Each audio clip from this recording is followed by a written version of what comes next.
Fala Celso 50.1. Vocês podem perceber que a numeração mudou. Por quê? Porque no próximo dia 16 de agosto eu vou completar meio século de vida, 50 anos de vida. Então eu resolvi fazer alguns vídeos, no total de 20 vídeos, como que eu posso dizer? Contando um pouquinho da minha história. Vão ser 20 capítulos da minha vida, 20 momentos da minha vida que eu vou compartilhar com vocês. Que eu quero compartilhar com vocês, quero falar um pouquinho. E nesse primeiro capítulo, 50.1, eu quero falar um pouquinho da minha infância, dos meus primeiros anos. Eu nasci lá no interior de Cruz Machado, linha Lajeado Liso. Cruz Machado, Santana, interior Lajeado Liso, quase na divisa com Pinhão. Daquela época eu tenho pouquíssimas recordações, mínimas recordações. Eu tenho recordação do casamento do meu tio, eu tenho recordações quando meu tio ainda ia visitar a namorada no final de semana de cavalo, né? A cavalo, aliás, e eu queria ir junto, e a minha avó falava, Celi, Hot Tu, vem aqui, Nana, você não vai, você vai ficar aqui em casa, porque eu não sabia onde que meu tio ia, né? Meu tio ia passear e eu queria passear também. Eu tenho uma recordação muito vaga de uma vez que meu falecido pai recebeu um tiro e eu me lembro de me colocarem numa cerquinha, aquela cerquinha que tá nas casas antigas, tal, de madrugada e ponto. Lógico, as brincadeiras que nós tínhamos, aquelas mandiocas, pé de mandioca grande, assim, a gente brincava de esconde-esconde, no meio das palhas de feijão malhadas, guardadas no paiol, para dar de alimentação pro gado, a gente fazia túneis lá, ajudar na malhança do milho, aquele pó branco que dava uma coceira, mas que era muito bom. Eu me lembro que na casa dos avós paternos, na época de dezembro, juntava a primaiada toda, né? Eu não gostava muito, porque sempre sobrava para mim ajudar a cozinhar, né? Sempre a avó, a falecida avó, chamava eu para ajudar a cozinhar, e ajudar para cozinhar para um monte de netos, não era 4, 5 batatinhas, era um monte. Até que um dia eu fiquei com raiva e fiz tchum, tchum, tchum, tchum, tchum, tchum, cortei as batatinhas quadradinhas, pronto, descasquei, vó. Depois daquele dia ela não me convidou mais para descascar. Né? Mas eu lembro das novenas, eu lembro dos cantos em polonês, da missa lá na igreja lá perto de casa, de uma procissão de Nossa Senhora do Monte Claro que teve uma vez. Né? Eu lembro, nós morávamos numa casa grande que tinha um primeiro andar e era uma bodega na frente. Né? Daquela bodega eu tenho pouquíssimas recordações, basicamente duas. Uma que uma vez um tio meu, eu pedi para meu pai não deu, mas o meu tio me deu um gole de uma cerveja preta que eu queria experimentar. E uma vez eu pedi pro meu pai uma banana, ele falou, só se você não achar uma banana direita. Eu fui lá, peguei a banana que é torta, eu achei, pai. Aí ele deixou eu comer, só pela minha criatividade. De um poço que a gente colocava coisa para esfriar, poucas lembranças. Em 1983, nós viemos morar em Porto União, lá no bairro São Pedro. Graças a Deus foi no bairro São Pedro. O meu pai começou a trabalhar na empresa Reunidas como motorista um tempo antes. Aí nós viemos em 83, eu não sei por que cargas d'água eu fiquei com os meus avós e deu toda aquela enchente, né, de 83, que vocês sabem como foi, e eu passei toda a enchente lá no interior com os meus avós, ajudando a criar e cuidar da minha sobrinha que nasceu em março, né, a Simone, né, a minha tia comenta que às vezes, eu ficava cuidando dela enquanto meus tios iam pra roça, né, a minha tia Alice comenta que às vezes ela chegava em casa e não sabia de quem cuidar primeiro, porque os dois estavam chorando, a Simone no carrinho e eu ali do lado do carrinho chorando, né, mas o que, eu tinha 7 anos, naquela época, por isso que eu comecei a estudar com 8 anos, entre aspas, um ano mais tarde. Mas tudo bem. Do meu pai, eu tenho basicamente dele 2 recordações só, né? Porque o meu pai morreu em 86, eu tinha 9 anos quando meu pai morreu, ele teve um câncer, né? Dizem, eu não sei bem, que ele estava se recuperando, surgiu umas bolotas no corpo, ele perdeu o cabelo, usava peruca. Então, uma das recordações que eu tinha dele era essa. Uma vez eu sentei no colo dele e, sem querer, eu acabei tirando a peruca. Então, essa é uma das recordações. E a outra recordação que eu tenho é que uma vez eu fui viajar com ele, lá em 86, podia, né, no motor ali na frente, né, na cabine do ônibus, né, num 12 de outubro. E quando deu meio-dia, ele parou, ele encostou o ônibus do lado da BR, da estrada ali, eu nem sei pra onde estava indo. Ele soltou alguns foguetes em homenagem a Nossa Senhora, deu uma balinha para cada criança do ônibus e uma balinha para mim. Então, do meu pai, eu tenho essas duas recordações. Eu lembro que a nossa primeira casa foi ali na Cidadão Luiz Melo, a tal tradicional que dizem Rua da Igreja, lá mais em cima. Quando eu vinha os velórios que saíam da igreja e ia pro cemitério, a gente se escondia lá atrás. A gente brincava de esconde-esconde, de carrinho de rolimã, de betas ali. Tinha o seu Chico que morava mais para trás, que era um senhor que nós tínhamos medo. Hoje em dia eu não sei nem por que a gente tinha medo. Mas ali foram momentos muito alegres e alguns momentos dolorosos. Depois a gente mudou mais para trás, né? Numa casa boa, de material, grande, maior, cada um tinha o seu quarto lá, ali.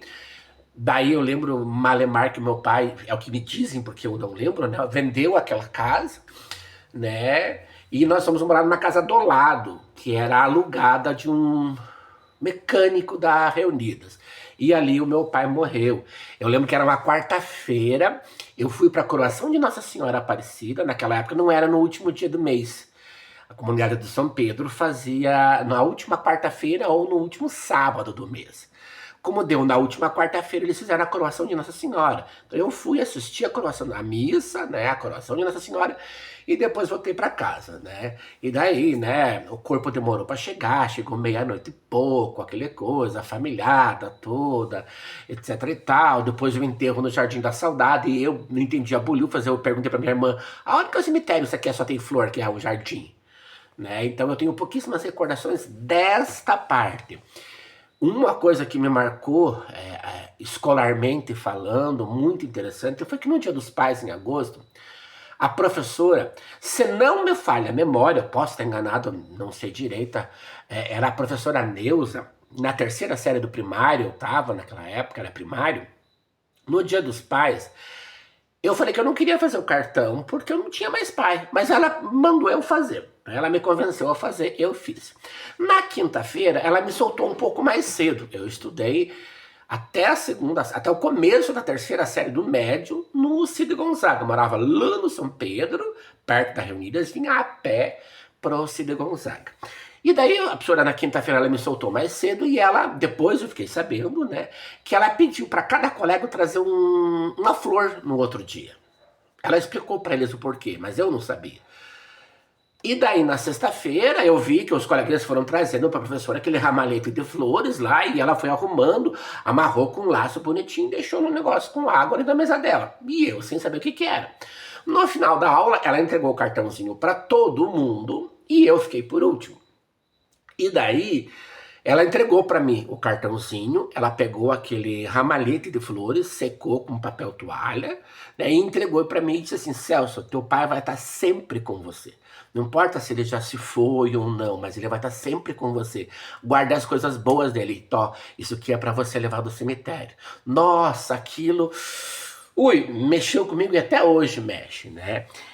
E daí, os primeiros meses, logo após a morte do meu pai, foram muito difíceis, né? Porque daí o meu pai tinha comprado um outro terreno, uma casa pequenininha, que tinha só 2 quartos, né? Ali na João Pessoa, onde eu morei anos e anos, né? A gente não sabia bem, a minha mãe não tinha muito esse traquejo de correr atrás de pensão, aquela coisa, né? Malemar, a gente tinha um irmão trabalhando na Reunidas e tal.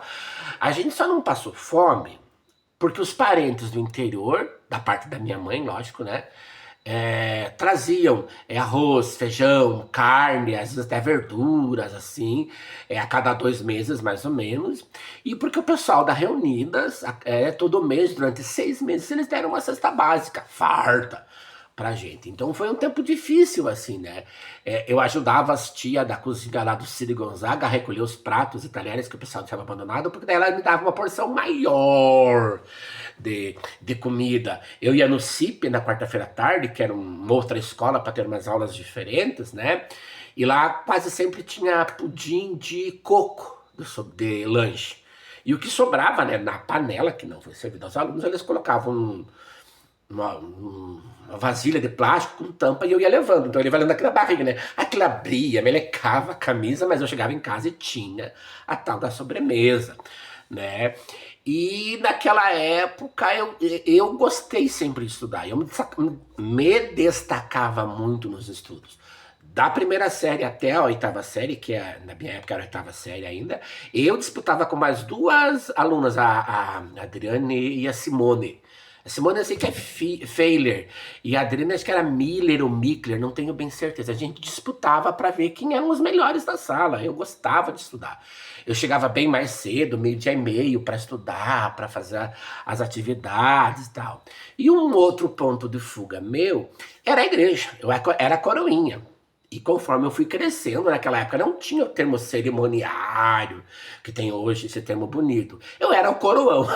Eu era chamado de coroão, né? Porque eu tinha que ser bom em alguma coisa. Eu tinha que me destacar, né? A questão da minha sexualidade já começava a aparecer, assim. Então, para eu ser aceito pelas pessoas, eu tinha que ser bom em alguma coisa. Sempre odiei esporte. Nunca fiz educação física no Círio Gonzaga. Nunca. Eu tinha um problema no joelho, nunca sei o que é. O médico daquela época, Dr. Luiz Donato Fávaro, me dava atestado, mas não descobria o problema. E eu levava atestado de um mês que virava para um ano, aquela coisa toda, né? Esse é o rabo do Frajola, viu, gente? E ele passa aqui na frente e não deixa eu falar. Então, para as pessoas me aceitarem, que eu sabia que a questão da sexualidade era uma coisa assim, mal falada e tal, eu tinha que ser bom em alguma coisa. Então eu tentava bom ser no estudo, tentava ser bom com as pessoas, aquela coisa toda, né? Ser aceito. Na escola, era a época de uma música, eu não sei toda a parte da música, eu lembro um pedaço da música. Excelsior, calcinha! E eles cantavam esse pedaço pra mim, aquilo me irritava, mas eu era fracote, não sabia brigar, o que eu ia fazer? Né? Como é que eu conseguia, entre aspas, o respeito das pessoas, do pessoal da sala, é sendo bom aluno. Eles vinham pedir ajuda em matemática, em português, e eu ajudava. Tive excelentes professores.